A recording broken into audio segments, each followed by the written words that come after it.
At 5:12 local time, the sea lies almost perfectly still. The wind is barely moving, under 5 knots, and visibility is clear for miles. On the bridge, no one speaks. Then a single contact appears on the surface search radar. Small, steady, easy to dismiss. Its course is constant, its speed moderate, and it is immediately logged and tracked. For a moment, nothing else moves. 30 seconds later, another return appears off the starboard bow. Different bearing, same speed, same quiet approach. Contact 2, surface bearing 084. The watch officer does not look up. He does not need to.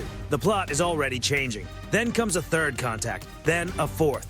This is not random. These vessels are not scattered. They are spaced with purpose, each appearing on a slightly different bearing, each holding speed, each closing the distance. The bridge stays silent. At 5:14, the radar picture shifts again. 5, 6, 7. By the time the 8th contact appears, the pattern is impossible to ignore. 8 surface contacts, all moving, all converging. 8 contacts confirmed, the radar operator says, his voice flat and controlled. Distances are called out, then speeds, then headings. None of the tracks are parallel. They are cutting across angles, narrowing space with every passing minute. The ship holds course, it holds speed. No sudden turn, no increase in power. The order is simple. Maintain line. Below, in the operations center, the surface plot tightens. The geometry tells the story clearly. Each contact is adjusting just enough to reduce its closest point of approach. Not openly aggressive, not yet, but deliberate. The CPA numbers begin to fall. No alarm sounds, no full ship alert, not yet. The first bridge-to-bridge hail goes out on the international frequency in clear English. No response. A second hail follows. Same result. On radar, the contacts do not turn away, they do not slow down, they do not acknowledge. At 5:16, speed changes appear almost simultaneously across multiple tracks. 2 contacts push beyond 20 knots, then 3, then more. This is no coincidence. This is coordination. The officer of the deck leans closer to the surface plot. His voice remains calm. Log all course and speed changes. In the operations center, every second is recorded. Bearings, speeds, rates of closure, every movement preserved in the record. One contact shifts slightly to port. Another mirrors the movement from the opposite side. The geometry tightens again. The ship is no longer being approached from one direction. It is being shaped from several at once. On the bridge wing, sailors scan the horizon through optics. Dark hulls begin to separate from the thin blue line of the sea. Low silhouettes, naval profiles, no flags visible at this distance. Then confirmation arrives through electronic support measures. The emissions match known libraries. Russian Navy. The words are spoken once. Calmly. Informational only. No one reacts. The captain arrives on the bridge without announcement. He takes his place behind the watch team, hands resting lightly on the rail. He does not ask questions. He has already been watching the same picture from his cabin. Below decks, watertight doors remain open. No one is rushing. No one needs to. The contacts continue to close. CPA drops below 5 nautical miles on 2 tracks. Below 4 on another. The vectors are no longer unclear. These vessels are not simply passing through the area. They are closing the circle. A third hail is transmitted, this time in Russian. Still nothing. One of the outer contacts increases speed sharply. Its wake stretches behind it. Its bow cuts harder through the calm water. Its bearing shifts just enough to cross the ship's projected path. That move forces another Russian vessel to adjust. Then another. The formation opens for a moment, then tightens again. On the surface plot, the ring is nearly complete. The officer of the deck speaks quietly. CPA under 3 miles on multiple contacts. No one answers. Everyone hears it. The ship's course remains unchanged. Rudder steady. Engines steady. The decision is intentional. Turning now could limit options later. In the operations center, analysts watch closely for any change in radar behavior. No targeting signals appear. Not yet. Only surface search, only tracking. 8 vessels, 8 vectors, 1 ship in the center. Outside, the water remains calm. Sunlight flashes across steel. To anyone watching from far away, it may look like nothing is happening.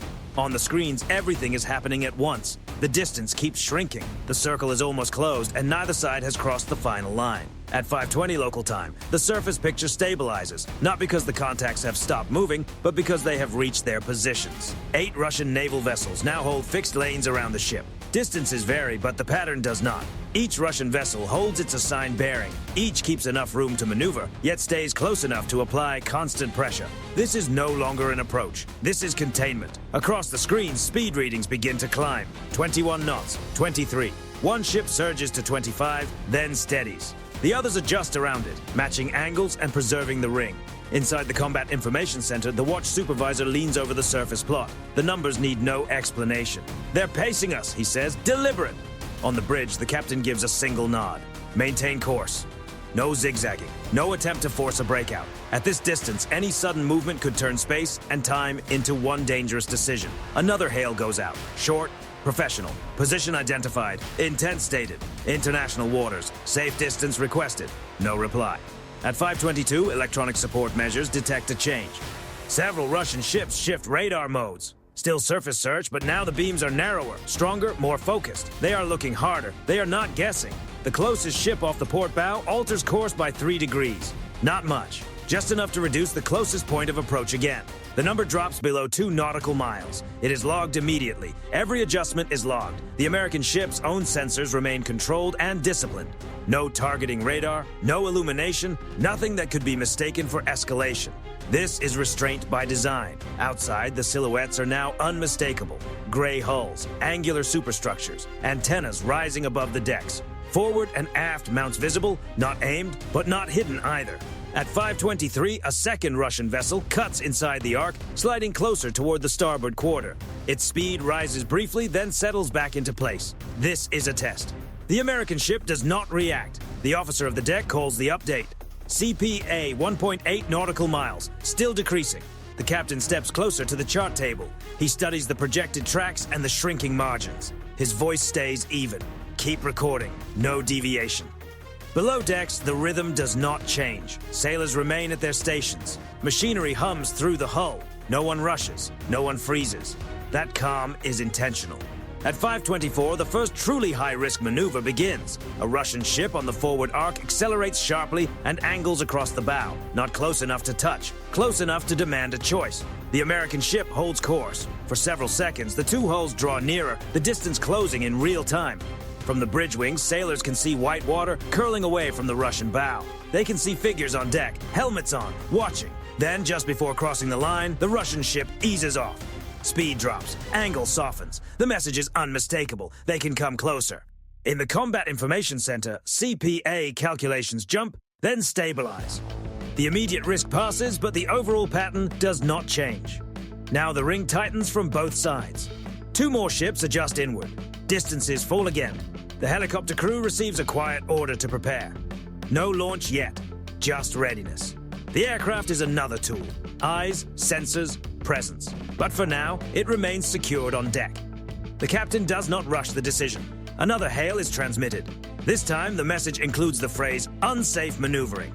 Still nothing. By now, intent is no longer something to interpret. It is being shown. The Russian ships are not communicating. They are not simply escorting. They are shaping the space around the vessel, compressing options, and forcing the timeline forward. On the surface plot, there is no open corridor. Every bearing shows steel. 1 ship in the center, 8 ships closing around it. The closest contact drops below 1.5 nautical miles. The officer of the deck reports it at once, calm and controlled. No one answers. No one needs to.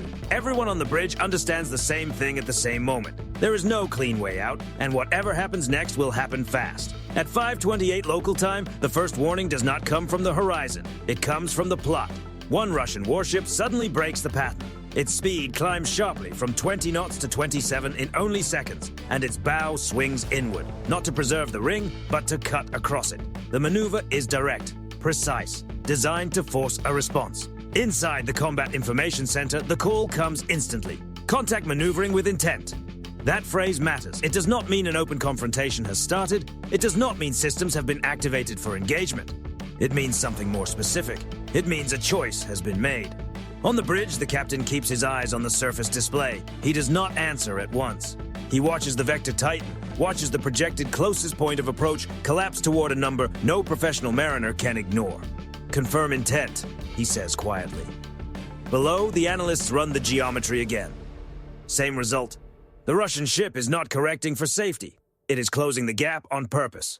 "Intent confirmed," CIC replies. The distance drops below 1 nautical mile. At this range, even a small mistake can become catastrophic. Wakes begin to interact. Hulls influence each other through the water. Rudders lose room to work. There is less space, less time, and less forgiveness. The order comes without ceremony. Set condition 3. The ship does not increase speed. It does not turn away. From the outside, almost nothing changes. Inside, everything does. Key stations are manned. Sensor priorities shift. Every entry in the log becomes exact to the second. This is not escalation. This is readiness. On deck, the helicopter's blades begin to move. Slowly at first, then with controlled power. The aircraft remains secured, but the message is visible to anyone watching through optics. We see you. The Russian ship continues closing. Then another Russian vessel shifts into a different radar mode. It lasts only seconds, but the signature is clear. A targeting-capable signal appears, then drops back to search mode.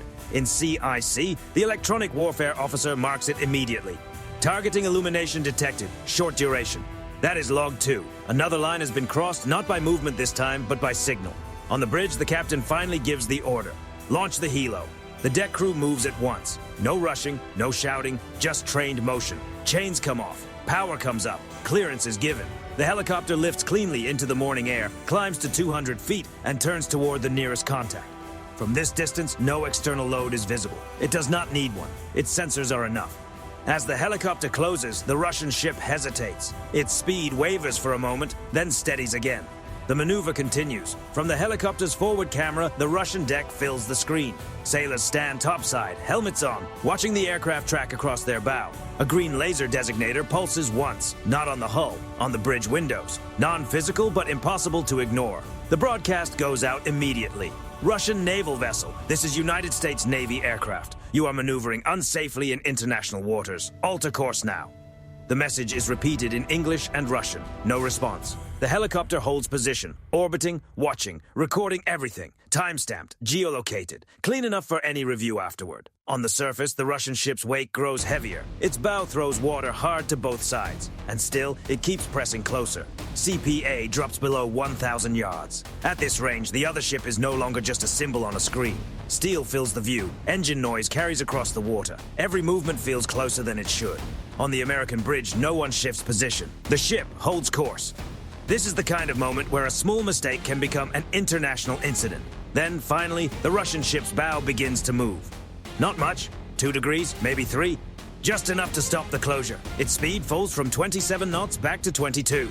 The immediate danger eases, but the formation remains intact. The ring does not open. The other Russian ships hold their positions. No one pulls away. No clear lane appears. Above them, the helicopter keeps its orbit. The laser is cold now.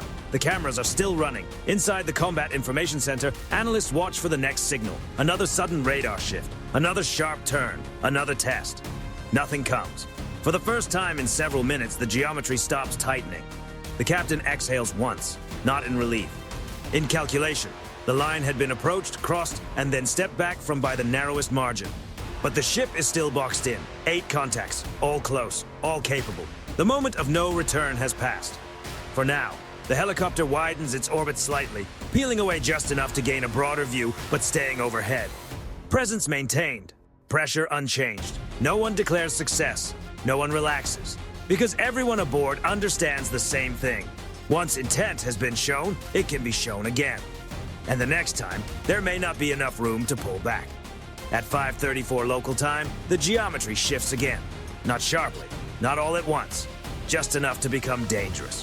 One Russian ship on the eastern arc reduces speed. Another opposite it increases. The ring does not collapse. It breathes, and in that breath, space disappears. CPA numbers flicker across the plot. 1.2 nautical miles, 1.0, 900 yards. The American ship remains steady. On the bridge, the officer of the deck calls the range once. His voice stays even. CPA under 1,000 yards. No reply follows. No correction is given. The decision has already been made. Then the same Russian ship that broke Patton earlier does it again. This time, harder. Its bow swings across the projected track at greater speed than before. The turn is sharper. The message is clearer. This is no longer simple signaling. This is pressure applied at the very edge of contact. On the surface, the wakes begin to collide. White water rolls unpredictably between the two hulls as the ship's movements start to affect each other through the water. At this distance, physics becomes part of the problem. Rudders have less room to work. Small corrections can grow fast. The margin for error becomes razor thin. The American ship holds course. A last-second turn now could make control even harder. It could create the very impact it is meant to avoid. From the bridge wing, sailors can see the Russian hull in full detail. Hull numbers, rust streaks, water breaking hard along the bow. Crew members turn toward them. Some are filming, some are simply staring. no one is smiling. The helicopter tightens its orbit and drops slightly lower, cameras locked onto the scene below. Every second is recorded, every meter is measured. The Russian ship closes inside 500 yards. At this distance, advanced systems no longer matter. Neither side is thinking about range or capability. Only steel, water, and momentum matter now. The water between the two hulls churns violently. The Russian bow wave rolls outward and strikes the American ship, sending spray across the deck. For a brief moment, the two vessels are so close that neither one has room to maneuver safely. This is the point where margin disappears. The captain steps forward. "Hold!" It is the only word spoken. The helm does not move. Engine power remains steady. The ship rides through the interaction, relying on mass, momentum, and discipline. For several seconds, the situation hangs on a knife edge. Not still, not frozen, alive, moving, too close to stop quickly and too close to escape cleanly. Then suddenly the Russian ship checks its turn. Power comes back. The bow begins to ease away. The gap widens. 500 yards becomes 600, then 800. The immediate threat fades almost as quickly as it appeared, but the danger is not gone. The remaining Russian ships begin to move, not inward this time, but outward, slowly, carefully. One by one, they loosen the ring by degrees, not by miles, not in a sudden retreat, not in anything that could be called a clean withdrawal, just enough for space to return. On radar, the circle bends into an arc, then a broken arc, then separate lines. The ship at the center remains steady the entire time. Above, the helicopter keeps its position, sensors following each vessel as it moves away. No laser now. No broadcast. Just eyes. Distances increase across the board. CPA values climb back above 1 nautical mile, then 2. The Russian ships do not acknowledge the hails, they do not signal, they do not offer any explanation. They simply reposition. On the bridge, no one speaks. There is nothing to say. The log continues to fill with timestamps, ranges, bearings, and proof of how close the two sides came. The last Russian ship clears the forward arc, moving away at reduced speed. Its wake stretches behind it as it departs. The ring is gone. The sea begins to look empty again, but no one relaxes. The captain orders the helicopter to remain airborne for another cycle. No assumption is made. No trust is given too early. The American ship continues on its original course, unchanged from the moment the first contact appeared. Only now does the bridge feel wider, quieter, not because the danger has vanished, but because it passed without becoming something worse. There is no celebration, no visible release, only professional silence. Everyone aboard understands how close it came. A little more speed, a little less discipline, one wrong helm order, and the outcome would have been very different. The sea remains calm, the sun climbs higher, the ship moves on, carrying the knowledge that the next encounter may not leave this much room to recover. At 5:42 local time, the surface picture begins to simplify. One by one, the Russian warships extend their range. Bearings stabilize, speeds fall back to routine transit. What had been a closing pattern becomes separation again, measured in miles instead of yards. No signals are exchanged, no statements are made. The American ship maintains course and speed exactly as it has since the first contact appeared. No deviation, no correction, no visible reaction. Across the chart, the track line remains straight and unbroken. Inside the Combat Information Center, the surface plot clears. The contacts are still there, but the pressure is gone. CPA values keep climbing. 3 nautical miles, 4, 5. The immediate risk window has closed, but the watch does not ease up. Every sensor remains active, every signal is still logged. The helicopter stays in the air, now circling wider, its cameras continuing to record as the Russian ships move farther out. This is the part that almost never reaches the public. No impact, no shots, no dramatic exchange, just data. At 5:46, the helicopter returns to the ship. The landing is clean and routine, the rotors slow. The aircraft is chained down and secured. The recording media is removed and passed forward without a word. What happened will be reviewed later, frame by frame, second by second. Back on the bridge, the captain remains where he is. He watches the last Russian ship move toward the horizon, its outline shrinking until it blends into the thin line between sea and sky. No new orders come. There is nothing left to say. The ship continues forward. Below decks, systems gradually return to their normal readiness levels. Condition 3 is held for a while, then carefully reduced. Not because the threat is forgotten, but because discipline also means knowing when to stand down. Sailors return to their routines without discussion. Meals continue. Watches rotate. The rhythm of the ship resumes exactly where it left off. In truth, it never fully stopped. That is the point. By 5:55, the surface plot shows open water ahead. The Russian ships are still present, but now at distance. They are no longer shaping the space around the vessel. No longer closing, just moving. The log entry is exact. Times, bearings, ranges, maneuvers, every moment accounted for. No emotion, no dramatic language, only facts. And the facts are enough. Because this encounter did not end through force. It ended through restraint under pressure, through discipline measured against intent. The aftermath stays quiet by design. No victory is declared, no defeat is admitted. But the consequences are real. Every maneuver was observed, every radar change was noted, every reaction was recorded. What one side meant as presence became evidence. What was meant to compress space instead revealed limits. This is how many modern naval confrontations end. Not with explosions, with memory. At 6:02, the captain leaves the bridge. The watch continues without interruption. The ship moves ahead into open sea as if nothing unusual has happened. To the outside world, almost nothing has. No smoke on the horizon, no wreckage, no public announcement from the waterline, just sea and wake. But for those who stood watch, the truth is clear. The situation became critical because it was allowed to reach the edge, and only discipline kept it from going further. Next time, the distance may be shorter, the decisions may come faster, the margin may be even thinner. The ship holds its course, steady and silent, carrying the same unspoken understanding shared by everyone aboard. When steel closes in that fast, survival is not about who has the bigger system. It is about holding the line long enough for the other side to step back. And this time, they did.